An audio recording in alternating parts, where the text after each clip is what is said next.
Oh, pardon me a moment, I'm sorry. No, no problem. Dean, come on, no cameos. In 2006, I'm sorry, it's my cat.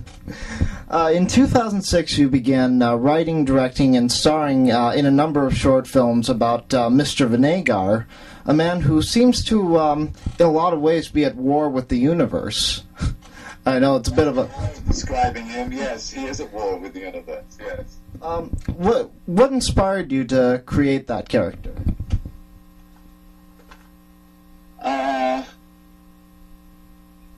A friend of mine had actually said, listen, why don't we do some short films? He knew a cinematographer. He said, why don't you come up with something and we'll shoot it? And at the time, I'm not a complete Luddite, but I certainly have that tendency. And cell phones were infuriating me.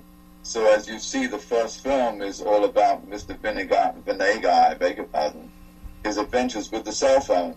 And to find a character that would dislike cell phones, that's how he came about.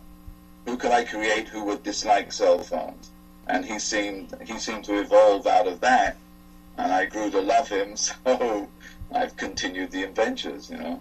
There's plenty of things in the world for him to get angry about. So would you say that in some ways that it was a sort of semi-autobiographical character? Oh, an alter ego, absolutely. And my wife would say, closer than that. Having a Vinegar moment is an often repeated phrase in my house. I gotta remember that from my father. I think one of the reasons that people enjoy him is because on some level they relate to a lot of the things that he goes through, you know. And that's actually a nice lead into my question. You know, his responses to things may be a little bit more primal, to put it in a way, but really all he wants to do is just drink his coffee and do a crossword puzzle. So wouldn't you think that he'd be a little bit more sympathetic, just trying to clash a little bit with the modern world? Would I say that again? I'm sorry. Oh, it's all right. Say the last part again. So, wouldn't you think, because really all he wants to do is drink his coffee and do a crossword puzzle, that he'd seem a little bit sympathetic, just trying to clash with the modern world? Yeah, one would think so. I think the interesting thing about Mr. Vinegar is that he usually brings the trouble down on his own head. And I think that's true of a lot of us. And also, he's a little bit out of date. As you will see in the future episodes, he's a little bit of an anachronism. I mean, as you will see, and as you no doubt know, newspapers are a dying breed. And nearly everywhere he goes, not everywhere he goes, Mr. Vinegar clings to the newspaper. So I think that's symbolic of the fact of how that he's just one step out of tune with the rest of the world.